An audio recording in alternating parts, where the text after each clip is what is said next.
I think fucking James Taylor is playing in town. I can hear him sound checking from the stadium. You can hear James Taylor sound checking? I can.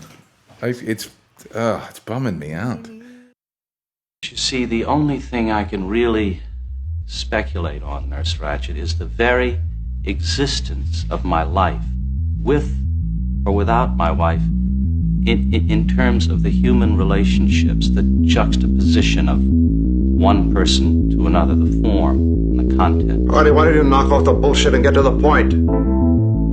This is the point. This is the point, Tabor. It's not bullshit. I'm not just talking about my wife. I'm talking about my life. I can't seem to get that through to you. I'm not just talking about one person. I'm talking about everybody. I'm talking about form. I'm talking about content. I'm talking about interrelationships. I'm talking about God, the devil, hell, heaven. Do you understand? Finally!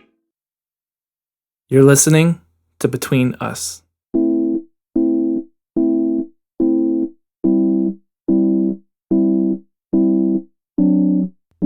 Welcome to Between Us.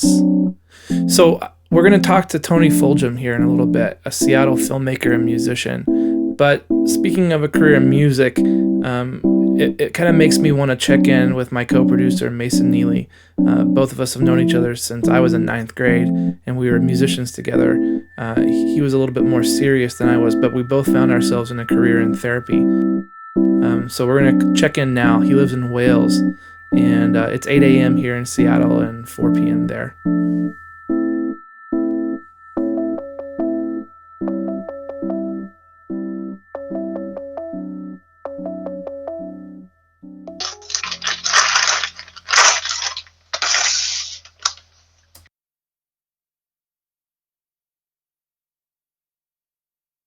Hey, Mason, how's it going? Pretty good. How do you think the podcast is going so far? I think it's going absolutely splendidly, and it's been lovely to work with you on a thing that's well, I think both creative and passionate, but very, very different. I think it combines our disciplines in a really great way, right? I think so. Our powers of manipulation, our thirst for money. I think what I think is really great about Tony is that there's something about being a musician or an artist or part of any community that is insular that kind of there's an unspoken language and an unspoken dance that we're required to dance to prove that we belong. And to me, even when I was focusing on music as a potential career, it was so unsettling. It might have been just a tiny cringe every time someone asked me if I was playing South by Southwest this year. But I tried to care about the things that I was supposed to care about, and I couldn't. And I think that when I found therapy as a job, as a discipline, as a practice, there was something really refreshing to me about the fact that two people could sit in a room across from each other and leave all the bullshit at the door. And I think what I find refreshing, and at this point in my life, I think that my friends, my social scene still consists of more artists and musicians than it does of therapists. But I've whittled it down in a way to the ones who are kind of rare, who understand the language and the dance, but who want to cut through it and get down to what's underneath all the bullshit. And that is actually pretty rare, I think, in any scene, whether it be music, art, academia, even therapists have their own language, and they're constantly judging each other, right, for doing it the right way. Oh, and of course, so, their own language, their own defenses, their own, I don't know, points of contact, their own safety mechanisms, absolutely. And so that's what I always found really refreshing about every time I would run into Tony at a party or a gathering, is that he would be so interested in getting to know what's going on with me underneath the bullshit and totally willing to open up and be vulnerable about that stuff himself. And so that's what I really enjoy about him. I think you make a really good point when you say it's probably every line of work. It's people in any scene or any subculture. And I think it is. I think no matter what little pack or little tribe you're in, I think we develop ways to make the world make sense and to make ourselves feel better about how terrified we are about things. And I think there's something about creatives, though, and I think even though our experience in music was very different, and then I pursued a paycheck and an invoice above creative pleasure or creative pursuits. But, in the same way that you've had to sort of, your group of friends, the people from that world who you could take with you into this new world, there's only so many who could make that jump.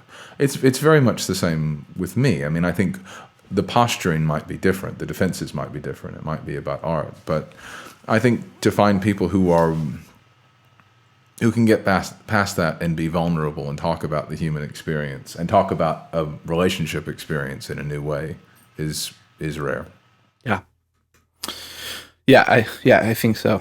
And I think it's pretty profound when someone is able to drop all of that stuff and be intimate. That was a bit of my conversation with my co-producer Mason Neely about our next guest, Tony Fulgham, and why I think it's important to have people like him on the show. He's our first guest that's not a practitioner, and I think you'll see why I found it interesting. Like I mentioned, he's a musician and a filmmaker, but he's also a husband and a father. But his most interesting relationship to me was his relationship with his therapist. Here he is. How long have you been in therapy? Well, this time since my friend Scott died, and that would have been 2009 or 2010, like right around 2009, 2010, that winter. And you've been with the same therapist Yep. since then? Before, was it different therapists? I had 2 different therapists before that. One was way back in the late 90s. I was suffering from panic attacks, and so I went and saw somebody their friend was seeing, and she was nice. She kind of told me what panic attacks were, so that made me feel less crazy. The second therapist I went to, I was talking to her about some, I was kind of coming back for panic attacks and stuff like that, and I'd had a really rough month. This was years ago, and my wife and I had gotten an argument about something that's irrelevant.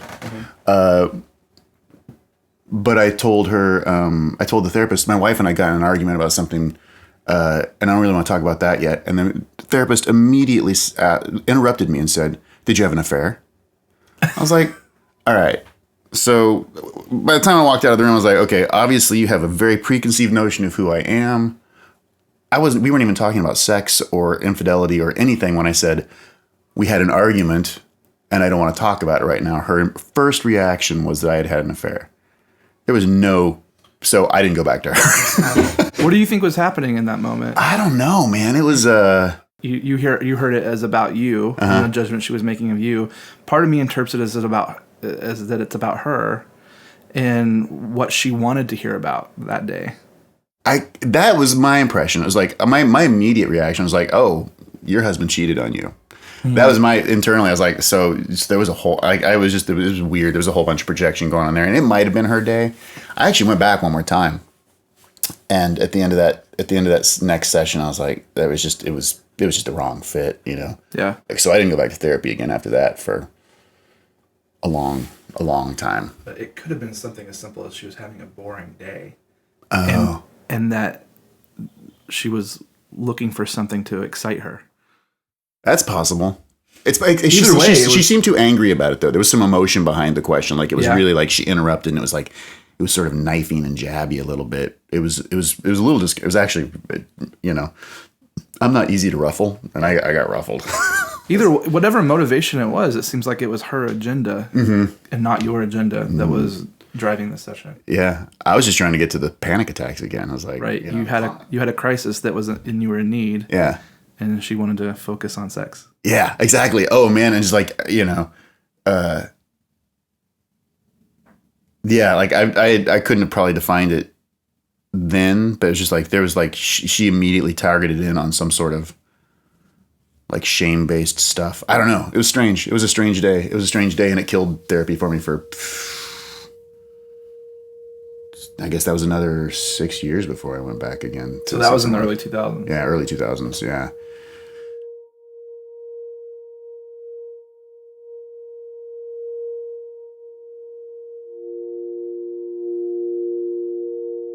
Yeah, and so my buddy Scott, he's same age as me, a little few years older than me, got pancreatic cancer, and I found out right at the end of his life that he was having panic attacks for the last 6 weeks of his life. And I know what panic attacks feel like, and I thought to myself, I do not want to spend the last 6 weeks of my life, no matter when I die, panicking, right? So it wasn't so much about the grieving of losing your friend, although I'm sure that was part of it, as it was like kind of self-preservational. And it was 99% self-preservational. I know how to grieve. That's not an issue. I don't have any issues with that. Like, I could sit and be sad about my friend Scott without therapy. I know that I think what it was is how he died. Like, how he went out was not how I want to go out. And it was, I've always referred to it as the gift he handed me was going out so scared, and me recognizing how scary that must have been for him, just made me realize that I still have work to do if I don't want to go out that way. If I get cancer and I'm going to go and I have 6 weeks to think about going out, I want to think about the life I lived and the people I loved, not what the fuck is about to happen to me, you know, and that kind of panic is just, it's uncontrollable. And, yeah, I just don't want to be there ever again, especially not at the end of my life. So, had you had those kind of preparatory thoughts about mortality before? No, I pretty much avoided that stuff until Scott. I really had a kinship with him. So he was on tour when he found out he had pancreatic cancer, and it just kind of threw me for a loop that, yeah, I'm totally gonna die. That doesn't bother me. I want to go out not scared. It doesn't even have to be peaceful. I could fall off a cliff and bang all the way down. I just don't want to feel like I'm scared of my life when I go down. And you don't want to spend the time leading up to it not living. Right. And I know that when I'm in the midst of like panic attacks or depression, I am not living.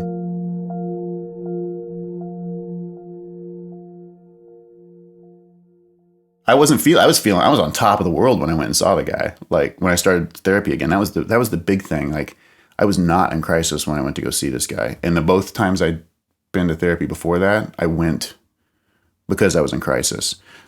So I was a little guarded when I went in, but I mean, 50-minute session, right? By minute 25, we were talking about everything under the sun. That guy made me feel so relaxed immediately. And I left not feeling scared. It was just great. It was great.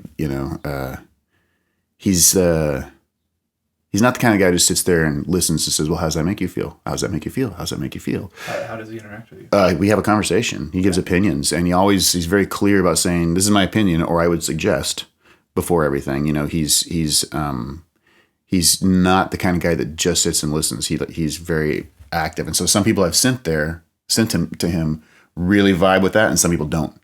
And I like having a conversation that builds, and yet still we're peeling away at me. Like, we're not peeling away at him, There's such a contrast there for how your previous therapist chose to interject her subjectivity into the conversation. For her, it was almost sly, right, and like subversive.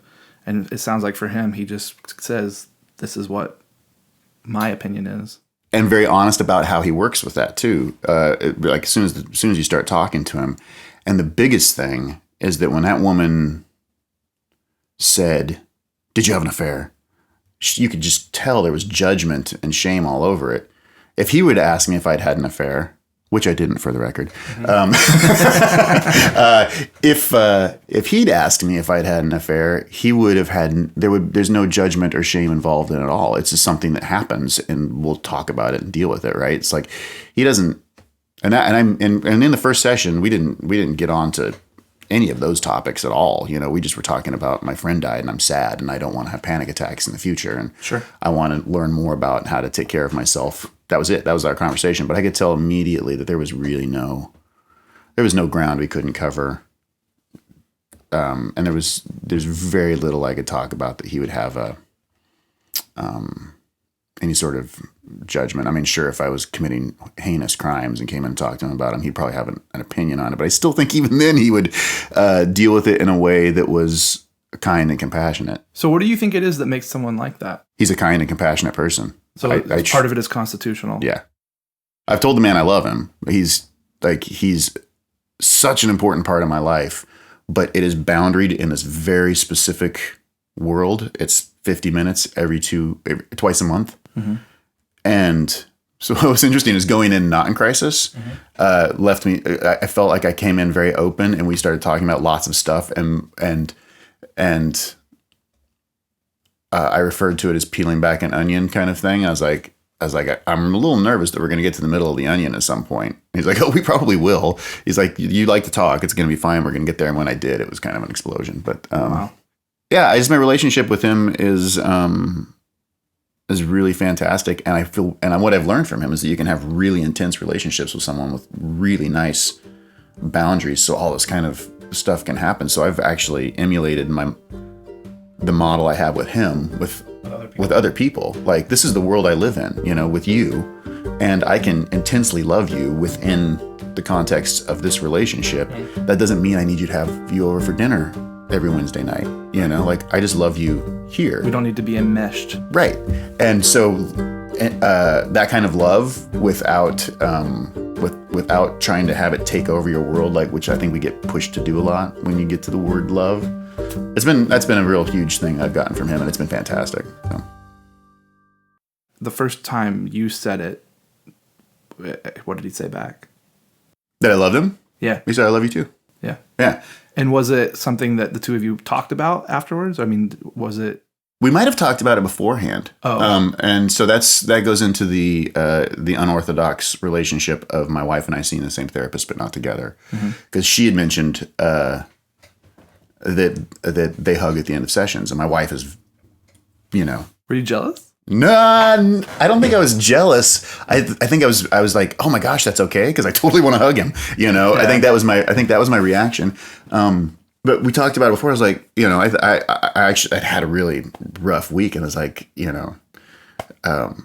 evidently, there's lots of joking. I was like, evidently it's okay to hug your therapist, and he laughed, and so we got a hug, and we'd actually been talking about my relationship with my employees at the time. I had a company at the time, and I kept referring to them as this family that I was building, and we started talking about the unreasonable expectations of viewing someone as a family member when they're actually an employee. That power structure is unequal, and there's a boundary there. Yeah, and so I learned how to love them within the boundaries. Mm-hmm. But we had been talking about that, and so then it came into the conversation of being able to love my therapist within the boundaries of him being my therapist, right? So you had loving feelings for him before. Oh yeah. Was there a moment, or was it more gradual? The moment where you felt attached to him? I think it was more gradual, but I think I recognized it when he hurt my feelings. Really? Yeah. I had a huge job, and I was going to be gone all summer basically. So I said, I'm going to take myself off the calendar sort of indefinitely, but my plan is to, come back around September. When I came back around in September, He was full. Well, someone had my slot, right? And so that didn't hurt my feelings, but I made a joke about it, and he got his feelings hurt when I made a joke about it, because he thought I was actually upset about someone else getting my slot. Mm-hmm. And he said, well, when you disappear all summer, and suddenly he became human. And that was and that made me uncomfortable. And, it was just this, seriously, like a 10-second interaction. And I came back in the next session. I was like, listen, I think I got my feelings hurt, and I think you got your feelings a little hurt. And you said that. Yeah, you brought it up. Yeah. Right at the get-go. So where do you want to start today? That's what I started with. At the point that happened, it was my work with him that allowed me to come in and say that to him, right? But we had a great talk that day, and I think that's when that might have actually been the hug session. I can't remember, but that's when we went from like he understood that I understood our boundaries, and it was just like any relationship, it just kind of grows. So for him to be demoted down to human was the moment where you realized that you could love him. Yeah.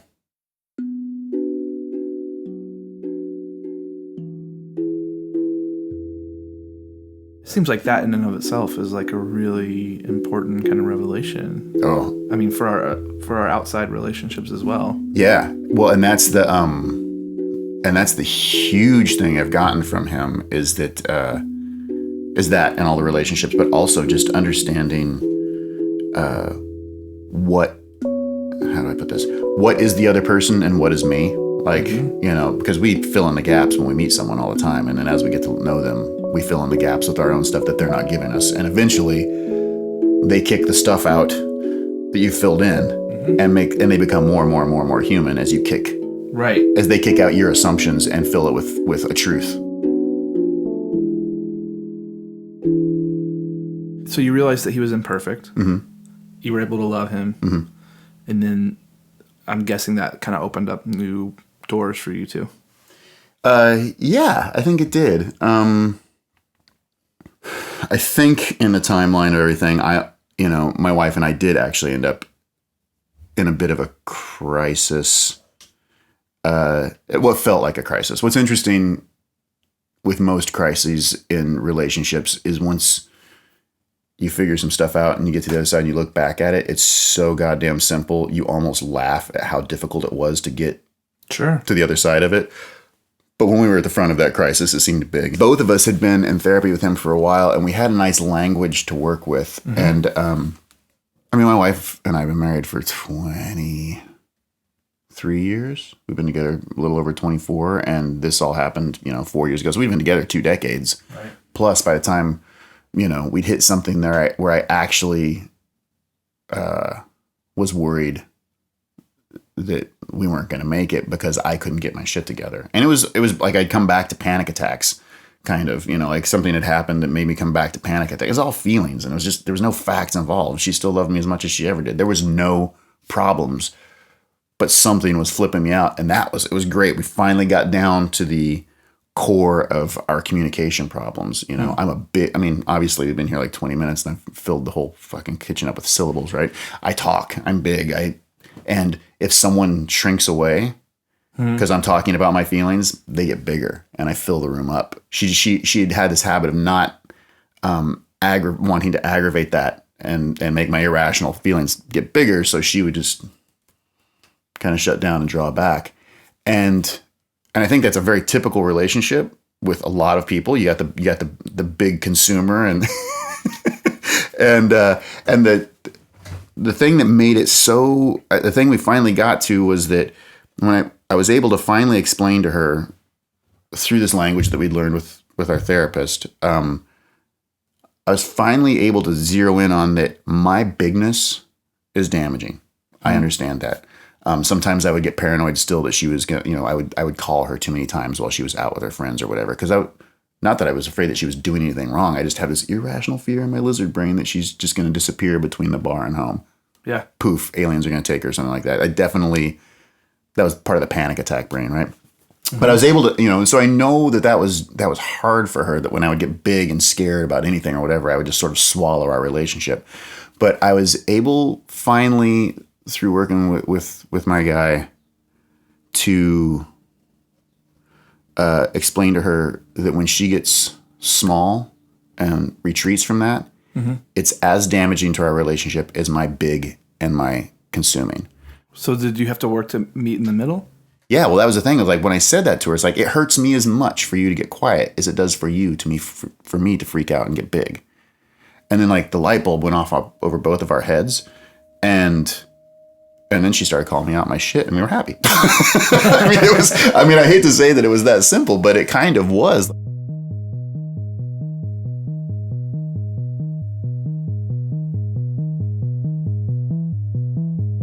I haven't lost my temper in a very long time, probably since I started going to this therapist. But there were times in my life where I could lose my shit and I'm good at tearing somebody down to the bone. Wow. Not too loud, but loud enough to make, when I feel like I've been betrayed, and that's my thing, right? If I feel like I've been betrayed, I can just get vicious, horrible vicious. Never experienced that with my wife, but with friends, employees, and an employee who I think I annually call and apologize to for this one particular incident because it made me feel so fucking horrible. But I just said horrible things. I was just like able to and it was because I had felt betrayed. And then eventually I was talking about feelings and thoughts and facts and with my therapist, and I realized when I went back and looked at all the times that I thought I'd been betrayed, or felt betrayed. I had maybe only been betrayed like 0.2% of those times, right? Like something happened to push my buttons and flipped me out, and it felt that way. And it's like, well, if I feel it, it must be true. And that's the biggest thing. Is like, I feel it, so it must be true is not true. And it took me working with this guy to realize that.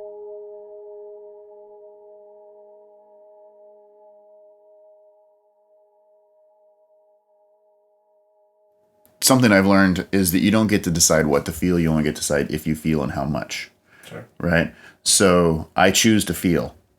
I choose to feel a lot, which means when I get mad, I get really mad. Yeah. When I'm happy, I'm really fucking happy.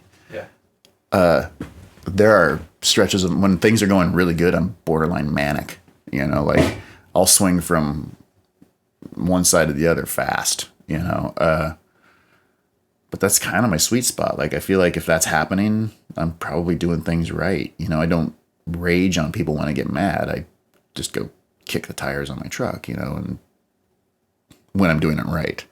When I'm doing it wrong, I make my family fucking miserable. So, you know, it's, and I think that also is just, being 47 and starting therapy when I was 41, like I went in not in crisis, did it at the right time. It's lined up with a whole bunch of other stuff. I just wanted to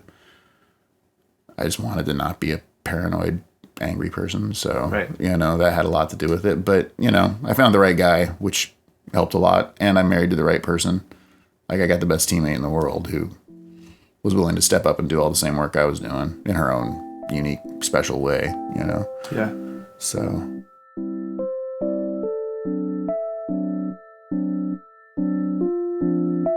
I think going to therapy is just profiling myself a little bit. It's the most absolutely healthy narcissistic behavior ever. Yeah, absolutely. Yeah, I agree. It's like, look at me. Look, I'm looking at myself. This is awesome. You've been listening to Between Us. I'm John Totten. Between Us was produced by myself and Mason Neely, who also composed our music. As usual, find us on social media. Look us up on Facebook and Twitter. Let us know what you think, reach out, and take care.